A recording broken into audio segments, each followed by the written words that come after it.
What's up, y'all? Welcome back to Power Stroke Rick channel. We're working on a Jeep Cherokee. It's not a Power Stroke.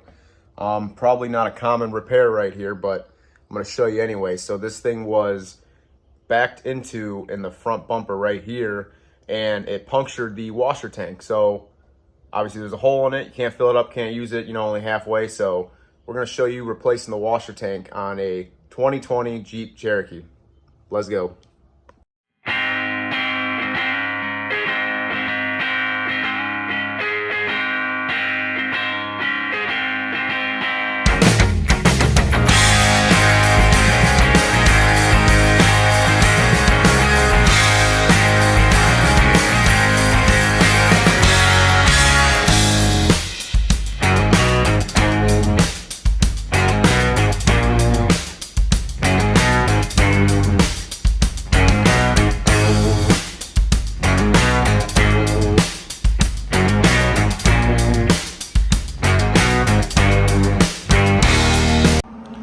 So here's our washer tank replacement. This is a aftermarket, OEM style type tank.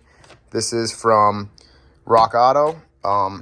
Everywhere you're seeing a hole is where there's a bolt. So we're gonna see how this goes.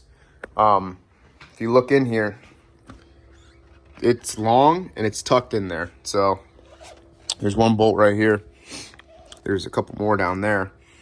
So what we're doing is we're going to jack it up. We're going to take the tire off to make it easier. We're going to take the wheel well out, and we should be able to get it right here. Hopefully we don't have to take the front bumper off. If we have to, we will. We're going to take the tire off, 19 millimeter floor jack. I'm getting ready to get everything in place. I'm going to put the jack stand down under here. Don't ever trust the jack. So, yep, I'll show you doing that right now. All right, y'all. So 2020 Jeep Cherokee, taking the wheel well out. You got a couple 8 millimeters. You got a 10 millimeter down there. And the rest are just, you got one down there. And then the rest are the push pin connectors. So you're just gonna use one of these push pin tools, 8 millimeter, 10 millimeter, and zip everything out. And we should be able to see the washer tank right here. Tire is off. Here's the studs. It's a little different how they use like studs like that, lug nuts like that are actually the rotors are studded or the hub is or whatever.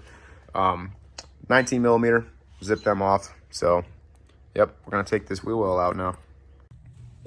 All right, guys, the wheel well is out. So, definitely a lot of, where are they at? These push pins. A whole bunch of them. 8 millimeter, 10 millimeter, and there is one 7 millimeter for whatever reason. But here's what we're looking like here. So, these are a little tricky too. These little tabs right here. There's only these two that are tabbed on to the wheel well itself. Right there and right there. A little odd, never seen nothing like that, but here's your washer tank. So here's your pump.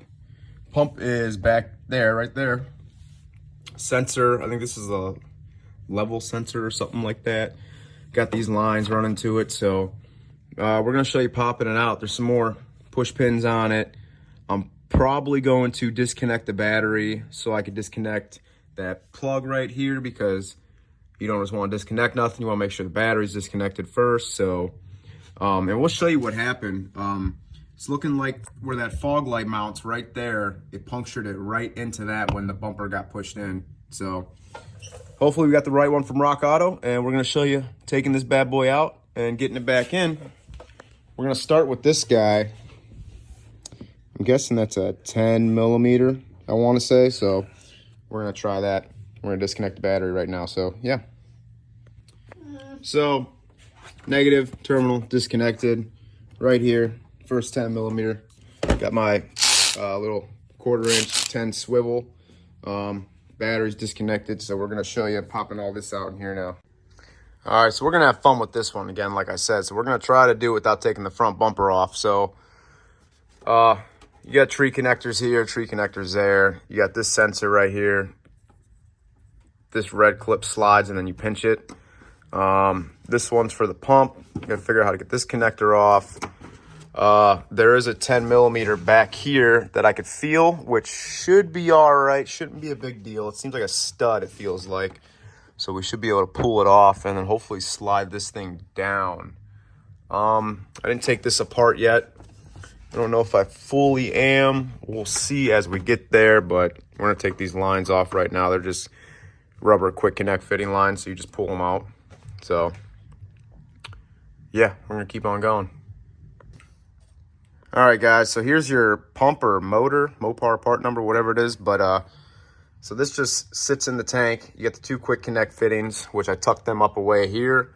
And this connector, all you do is right in here, I just stuck a little flat blade pocket screwdriver and then just pried forward a bit and it slid right off. So I can honestly leave this on here. It ain't doing no harm. So there's that.